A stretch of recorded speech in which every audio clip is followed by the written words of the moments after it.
छात्राणि नमस्कारा। दशम कक्षाया दुर्वा इति संस्कृतपाठ्यपुस्तकस्य अनुशिक्षणीय भवतां स्वागतम्। अद्य वयं चतुर्दशपाठः पठिष्यामः। पाठस्य नाम अस्ति समयस्य सदुपयोगः। आज का पाठ है समय का सदुपयोग। 14 पाठ। देखिए समयस्य यानी यहाँ पर लिखा है समयस्य। समयस यस लगा है, इसका मतलब इससे इसका संबंध है और इसमें षष्ठी विभक्ति एक वचन है, इससे लगा हुआ है। इसका मतलब होता है समय में इससे लगा हुआ है इससे, तो इसका मतलब होता है कि का की के। तो समय का सदुपयोग यहाँ हुआ समय का सदुपयोग। आगे देखिए बहुभाग्योदयेन एवं मानव जीवनम प्राप्यते एतंच जीवनम। ये बहुभाग्योदयेन एवं मानव जीवनम प्राप्यते, बहुत भाग्यों से ही मानव जीवन प्राप्त होता है। एतन जीवनम देवानां कृते अपि दुर्लभम वर्तते, यह जीवन देवताओं के लिए भी दुर्लभ है। जीवनस्य उन्नतये आलस्य विहाय अहर्निशम् उत्तमानि कार्याणि करणीयानि यतो हि विगतः समयः पुनः न गच्छति। देखिए यहाँ पर विहाय शब्द दिया है, ये देखिए विहाय शब्द दिया है, इसमें लेप्य प्रत्यय होता है। जीवनस्य उन्नति, जीवन की उन्नति के लिए आलस्य को छोड़कर दिन रात अच्छे कार्य करने चाहिए, क्योंकि गया हुआ समय पुनः नहीं आता है। पाठ्ये अस्मिन् संवाद माध्यमेन समयस्य महत्वं प्रतिपादितम्। देखिए यहाँ हमने यदि बच्चे को बता दिया इस प्रकार के शब्द आएंगे तो आप ढूंढ के अपनी कॉपी में लिख लीजिए। इस प्रकार के भी मिले तो आप देखिए समय यदि दोबारा आएगा ये तो बच्चा अपने से आपको पहचानना है कि इसमें किस प्रकार से कौन सी विभक्ति है, यानी कि इसमें षष्ठी विभक्ति एक वचन है। सारे बच्चों को ये अपनी कॉपी में लिखना है। ऐसे अन्य शब्द आते हैं तो उनको भी आपको नोट करना है। और यहाँ पर समय का महत्व प्रतिपादित किया गया है। देखिए आचार्य छात्र, आचार एक संवाद वार्तालाप चल रहा है, एक संवाद है, संवाद के रूप में समय का वर्णन किया गया है। तो आचार्य छात्र से कहते हैं छात्र मानव जीवनस्य उन्नतेः अति महत्वपूर्णं किं भवति। मानव जीवन की उन्नति के लिए सबसे महत्वपूर्ण क्या होता है। तो छात्र अलग अलग उत्तर देते हैं अपने अनुसार। परिश्रम, अध्ययन, परोपकार। यहाँ देखिए परोपकार शब्द दिया है, परधन उपकार, इसमें भी गुण स्वर संधि है। तो इस प्रकार के शब्द नोट करना है। समय इत्यादि, समय, परिश्रम और अध्ययन, ये सभी बहुत ही आवश्यक है मानव जीवन की उन्नति के लिए। आचार कहते हैं आम मानव जीवनस्य उन्नतये विभिन्नानि महत्वपूर्णांगानि सन्ति किन्तु तेषु समयस्य सदुपयोगः अर्थात सत्सु कार्येषु उपयोगः महत्वपूर्ण वर्तते। यहाँ पर आचार्य कहते हैं आम, सही है, हाँ, मानव जीवन की उन्नति के लिए विभिन्न महत्वपूर्ण अंग हैं, किंतु उनमें से समय का सदुपयोग अर्थात अच्छे कार्यों में उपयोग महत्वपूर्ण है। सत्सु कार्येषु, उनमें से अच्छे कार्यों में उपयोग महत्वपूर्ण है। छात्रः कथम एतत्, यह कैसे होता है आचार्य। देखिए आचार्य समयो ही अन्येषां वस्तूनां अपेक्षया अधिकः महत्वपूर्णः अधिकस्य मूल्यवान वर्तते। आचार्य कहते हैं समय ही अन्य वस्तुओं की अपेक्षा अधिक महत्वपूर्ण और अधिक मूल्यवान है। अन्यानि वस्तूनि विनष्टानि पुनरपि लब्धुं शक्यन्ते। अन्य वस्तुएं यदि नष्ट हो जाएंगी, टूट जाएंगी तो उन्हें हम दोबारा प्राप्त कर सकते हैं। जैसे हमारी एक पेन ख़त्म हो जाएगी तो मैं दूसरी पेन खरीद सकती हूँ, और आप भी यदि आपकी एक कॉपी भर गई है तो दूसरी कॉपी प्राप्त कर सकते हैं। खो जाएगी तब भी प्राप्त कर सकते हैं, नहीं लिखेंगे, खो गई है, गुम हो जाने पर भी उससे हम दूसरी खरीद सकते हैं। लेकिन समय यदि एक बार चला गया उसे दोबारा प्राप्त नहीं किया जा सकता है। परम समयो विनष्टो न किनापि उपायेन पुनः परावर्त्य शक्यते यस्य आयुषो यावन अंश निरर्थक गता सा गताय।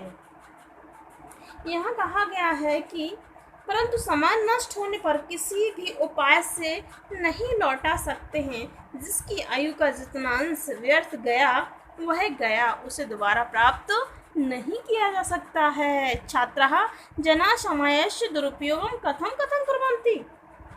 जनः समयस्य उपयोगं कथं कथं कुर्वन्ति। लोग समय का दुरुपयोग कैसे कैसे करते हैं।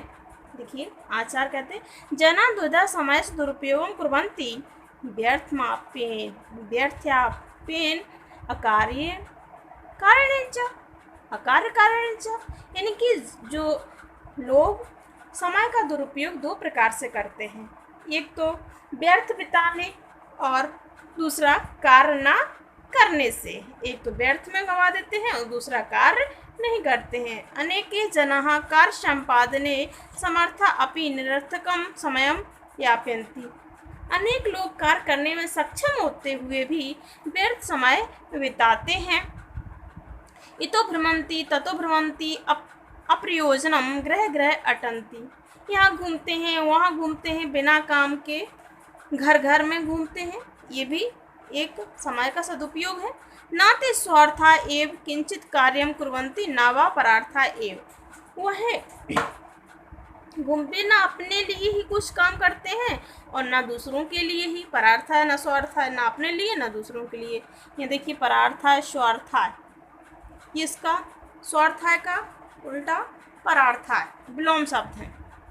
देव दुर्लभम मिदम मानव शरीरम लब्ध्वामि ये न अध्ययनम कुर्वन्ति न धर्मम आचरन्ति न धनम उपार्जयन्ति न वा मुक्तये प्रयासं कुर्वन्ति तेषां जन्म निरर्थकं भवति।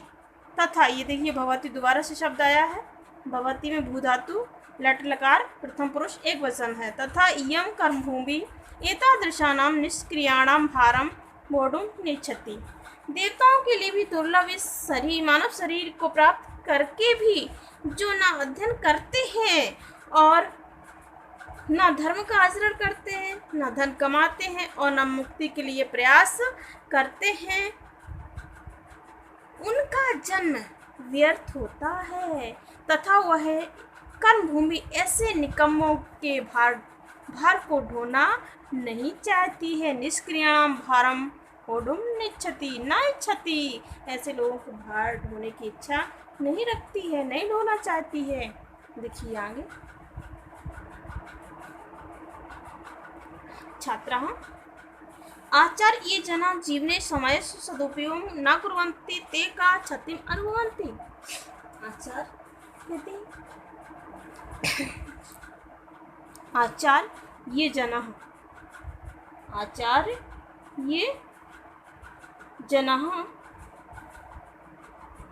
जीवने समय आचार्य ये जना समय सदुपयोग न कुर्वन्ति का क्षतिम अनुभवन्ति। जो लोग इस प्रकार से अपने समय का सदुपयोग नहीं करते हैं उन्हें किस प्रकार की क्षति होती है, क्षति का अनुभव करते हैं। किस क्षति का अनुभव करते हैं देखिए ईदृशः जना केभ्यः न रोचन्ते न वा कश्चित् आश्रयमेव दातुमिच्छति। ईदृशः जना ऐसे लोग किसी के द्वारा भी पसंद नहीं किए जाते हैं। ऐसे लोगों को कोई पसंद नहीं। या यत्र धन एव यहाँ पर वृद्धि संधि है। गच्छति तथा एव बहिष्क्रियते सर्वत्र च तिरस्कृतो भवति। किमधिकं पितरोः अपि एतादृशं तनयं न अभिनन्दितः का पुनर्येषां बंधु बांधवानां वार्ता। यहाँ कहा गया है कि यहाँ जो कुछ काम नहीं करते हैं ऐसे लोगों को जहाँ भी जाता है उसे वहाँ से बाहर कर दिया जाता है और सभी जगह अपमानित होता है। अधिक क्या कहें, माता पिता भी ऐसे पुत्रों को पसंद नहीं करते हैं। दूसरे भाई बंधु की बात ही क्या है, दूसरे भाई बंधु क्या करेंगे जब उनके माता पिता ही उनको पसंद नहीं करते हैं। आचार्य ये जना जीवने समय सदुपयोगम कुर्वन्ति तेषां जीवनं कथं भवन्ति। जो लोग जीवन में समय का सदुपयोग करते हैं उनका जीवन कैसा होता है। देखिए ये जना कदापि, कदाधन अपि, दीर्घ संधि। समयस्य सदुपयोगं न कुर्वन्ति सदैव, इसमें भी वृद्धि संधि है। कार्य संलग्नाः तिष्ठन्ति न च परिश्रमात् आत्मनं गोपयन्ति तेषां सुखे निर्वाहो भवति ते यत्रैव गच्छन्ति तत्रैव सादरं रक्ष्यन्ते गृहे बहिः सर्वत्रैव समानरूपेण अभिनन्दन्ते सर्वे एव तेषां सहयोगमच्छन्ति तादृशः एव च कर्मवीरः जनाः समाजे सर्वत्र समादृश्यन्ते श्रेष्ठ पदं च लभन्ते। जो लोग कभी भी समय का सदुपयोग नहीं करते, सदा ही काम में लगे रहते हैं, दुरुपयोग नहीं करते हैं, और जो लोग कभी भी समय का दुरुपयोग नहीं करते हैं, सदा अपने काम में लगे रहते हैं और परिश्रम से अपने आप को छिपाते, उन सुख से निर्वाह होता है। वे जहाँ जाते हैं वहीं अपने सम्मान की रक्षा करते हैं, घर और बाहर सभी जगह समान रूप से सम्मानित होते हैं, सभी उनका सहयोग चाहते हैं और वैसे ही कर्मवीर व्यक्ति समाज में सभी जगह सम्मानित होते हैं तथा ऊंचे स्थान को प्राप्त हो जाते हैं। आचार श्रेष्ठ पदम च लभन्ते, यानी कि श्रेष्ठ पद को प्राप्त करते। आचार समाज सदुपयोग जना काम उन्नति प्राप्त बनती। आचार समय के सदुपयोग से लोग किस उन्नति को प्राप्त करते हैं, देखिए।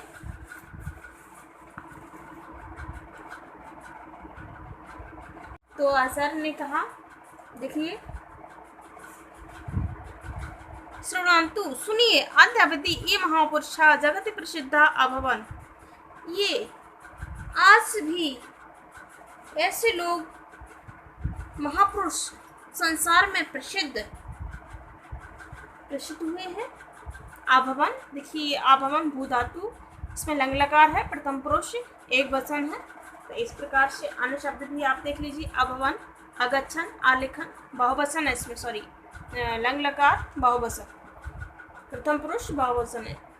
अभवन, अगच्छन, अपठन, आलिखन, अवदन, इस प्रकार के शब्द। तेषां जीवन चरित्र अध्ययनेन ज्ञायते एतते बाल्यकालदेव अहोरात्रं कार्यपरायणा आसन एकमपि क्षणं निरर्थकं नहीं नीतवन्तः।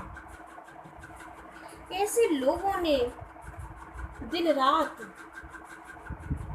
प्रसिद्ध, उनके जीवन चरित्र के अध्ययन से ज्ञात होता है कि वे बचपन से ही दिन रात कर्मशील थे, एक भी क्षण व्यर्थ नहीं बिताया। उनका सिद्धांत था कार्यम वा साधेयम देहम वा, उनका सिद्धांत था, उनकी युक्ति थी कि ये तो कार्य को पूरा करूंगा या फिर शरीर को नष्ट कर दूंगा। पात येयम इत्येषां तेषां लक्ष्यम बहु, यह उनका लक्ष्य था, यही उनका लक्ष्य था। एतस्मात् एव कारणात् अद्यापि गृहे गृहे तेषां गौरव गाथा गीयते आदर्श पुरुषाश मन्यते। उनका इस कारण से आज भी घर घर में उनकी गौरव गाथा गाई जाती है और वे आदर्श पुरुष माने जाते हैं। यदि भगवान शंकराचार्य अहोरात्रं परिश्रम न अकरिष्यत् समस्ते अपि भारते दिवानिशं न अभ्रमिष्यत् स्थले स्थले विरोधिनां सिद्धान्तं न अखण्डयिष्यत् तर्हि पुनः भारते वैदिक धर्मस्य प्रचारः न अभविष्यत्। देखिए, यहाँ पर कहा गया है, यदि भगवान शंकराचार्य ने दिन रात परिश्रम नहीं किया होता, समस्त भारत में दिन रात भ्रमण नहीं किया होता, स्थान स्थान पर विरोधियों के सिद्धांत का खंडन न किया होता, तो फिर से भारत में वैदिक धर्म का प्रचार ना हुआ होता।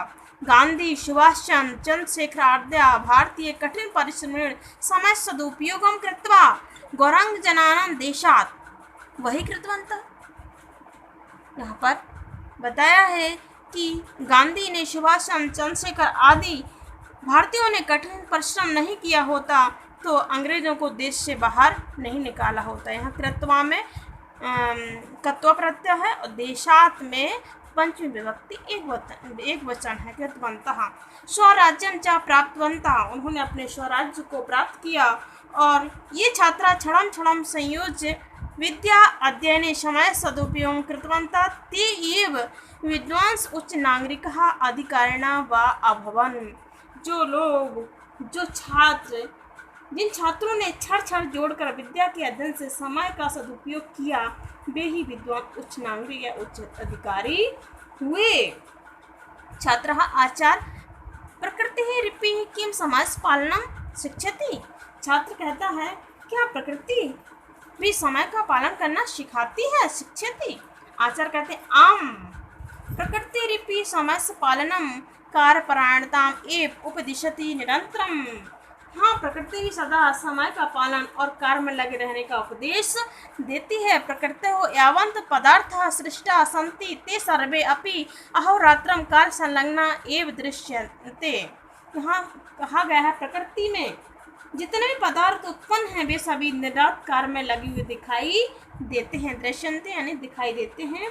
देखिए, सूर्य चंद्राभ्या आरप कीट पतंग पिपीलिका यानी चींटी पर्यंतम सर्वे अपि, ये शब्द रूप भी शब्दार्थ जो हैं उन्हें भी याद कर लेना चाहिए। पिपीलिका यानी चींटी।